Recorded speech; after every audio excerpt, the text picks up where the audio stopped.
I avoided this subject for a long time due to the degree of stupidity it contains, but it became too present in public debate not to talk about it. We live in times of great persecution. Those thought to be witches, heretics, pagans, and apostates are the target. And I'm not referring to the few theocracies still functioning in some countries, but to the 21st century westernized post-Cold War world. I remember when, at school, in the bygone 1990s, a certain history teacher briefly touched on the subject of the witch hunts that occurred in the threshold between the late medieval and early modern periods. I vaguely remember him saying how this affected groups that didn't have any real power, mainly women and Jews. When it occurs to me that the school I frequented for most of my childhood and adolescence was a Catholic school, this becomes even more admirable. I don't know how it is now. I hope it hasn't changed much. The brotherhood that maintained that school wasn't known to be strict, and it didn't censor humanities teachers, but maybe that changed. Sure, the majority of my teachers who are still alive probably voted for Bolsonaro, but even so, knowing that many didn't vote for him brings me some solace. But the solace is too small, and it doesn't remove the sadness and despair of knowing that most likely a significant portion of the people I knew during my childhood and adolescence, both in school and outside of it, became zombies at the hands of the bizarre idiocracy promoted by the internet, by extreme websites, and by social networks such as Facebook, WhatsApp, and Telegram. This is true for both Brazil and the United States, the country where I attended the last year of high school and college. It comforts me knowing that at least part of the people I know in America didn't support the Orange Man, but it is sad knowing that many of them defend and still support him, maybe even the majority. That being said, this week, many Americans gathered in Dallas, Texas, to wait for John F. Kennedy Jr. to come back. To them, JFK Jr. didn't die in an airplane accident in 1999, but pretended to be dead and went into hiding somewhere, where he has been planning a triumphal comeback as Trump's vice president, and Trump would be sworn in as president by a military coup that would depose the current president, Biden. And what is the source of this incredibly crazy conspiracy theory? The online cult known as QAnon that has already arrived in Brazil after leaving the United States and touring Europe, Australia, and other places. During many decades, several bizarre conspiracy theories were exported worldwide by the American far right, a process that has accelerated in the last 20 years with the absurd expansion of the internet. Almost everyone has heard of things such as New World Order, globalism, Illuminati, reptilians, and other nonsense.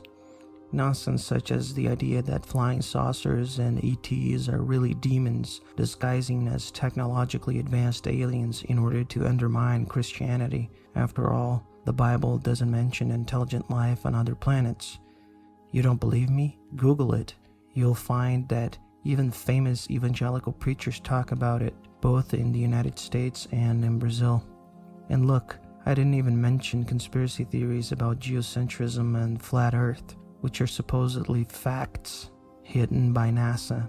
By the way, NASA supposedly also hides the fact that we never went to the moon or even left the atmosphere for that matter.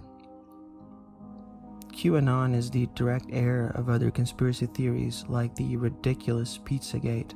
Supposedly, members of the so-called rich, liberal, and socialist American elite used secret codes related to pizza in order to traffic and sexually abuse children.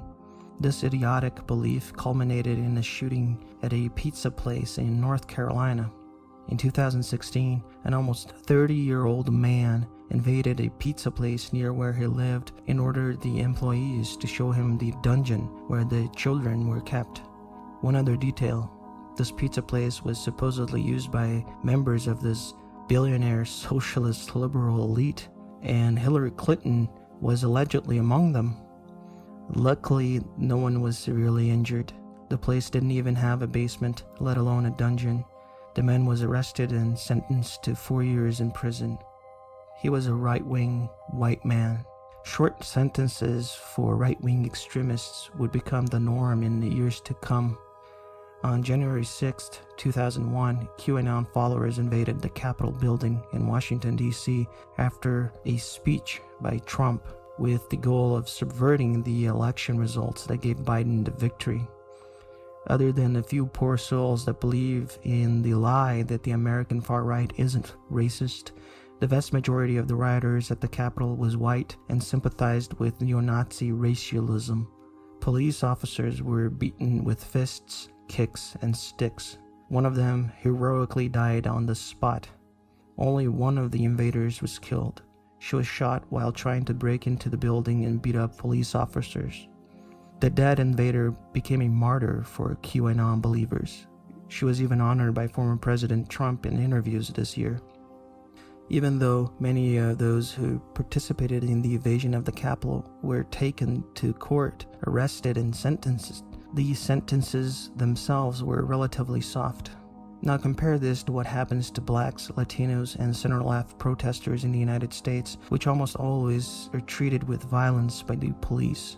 In the words of many who watched the invasion live on television, if those people weren't mostly white, we'd be seeing hundreds of bodies near the Capitol building. But what exactly is QAnon? QAnon began after Trump was sworn in.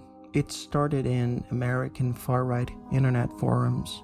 Allegedly, an anonymous top member of the government with access to documents and highly secret information, the so-called Q clearance, created a fake account in one of these forums to reveal dates in which bombastic revelation and events would occur. The fulcrum of this conspiracy theory is this. They believe that there is an elite cabal composed of rich socialist liberals that not only sexually abuses children, but also take their blood in order to extract a magical hormone capable of rejuvenating and cause extreme pleasure in those who consume it. All of this would be done in the name of Satan, of course. The conspiracy leaves this information ambiguous enough to allow the believer who isn't religious to think that the satanic elite is just a bunch of decadent and sick individuals. But the vast majority of QAnon believers is religious in some way, and they truly believe the satanic elite is in league with the devil.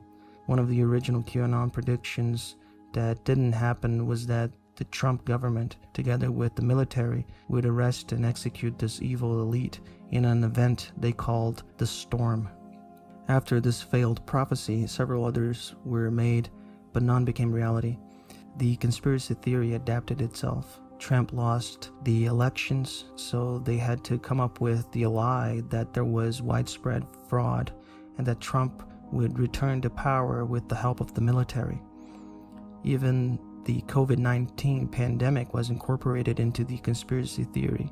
It is common for QAnon followers to believe that the vaccines contain satanic, communist nanochips that destroy people's free will. The idea of a rich group acting in the shadows to hurt innocent Christian children with the goal of obtaining supernatural favors may seem creative, but it isn't. For centuries, mainly during the Middle Ages, but not only, Christians accused Jews of doing this. There's even an expression for this sort of false accusation: blood libel.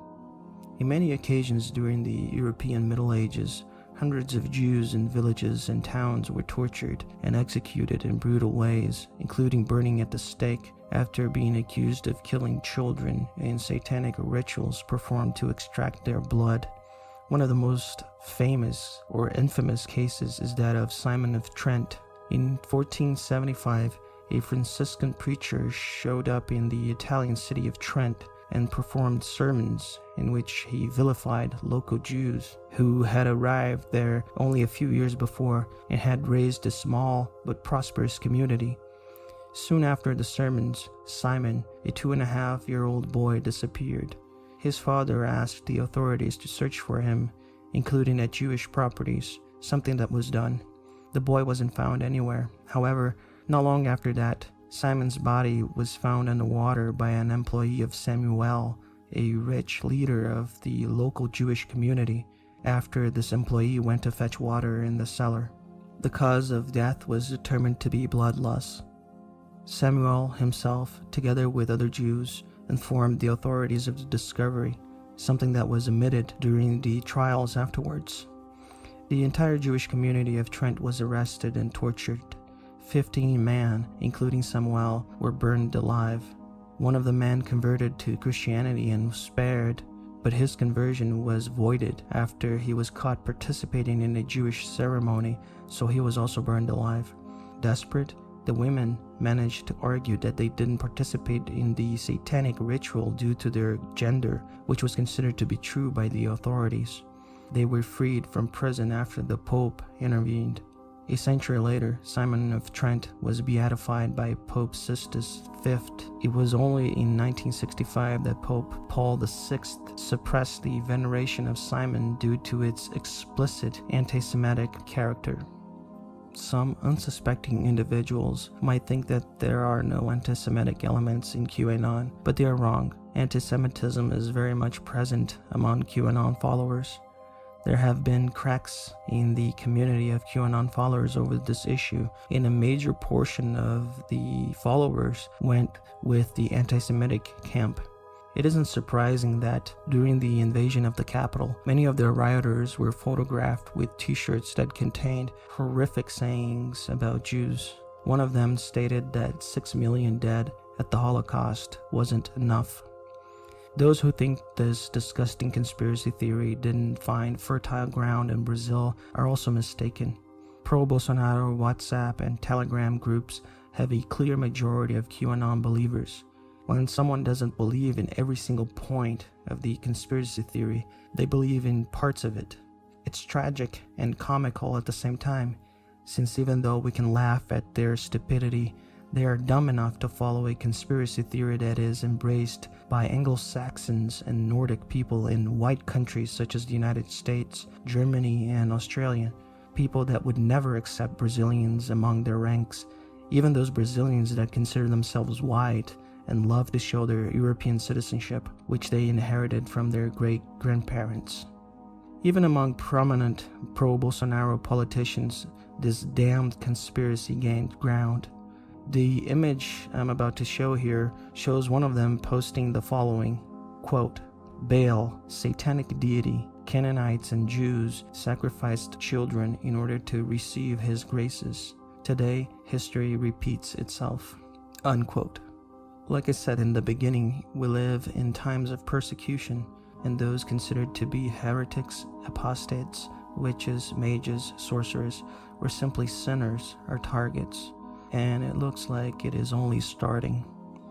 A declining empire produces altars and amplifies the spreading of bizarre beliefs, which in many cases are violent. Civilization as a whole, which encompasses the current decadent empire but is larger than it, ends up absorbing such bizarre beliefs and end up producing monstrosities when adapted to local reality, especially in certain peripheries. Since I belong to one of these peripheries, I confess that I am very much afraid of the future.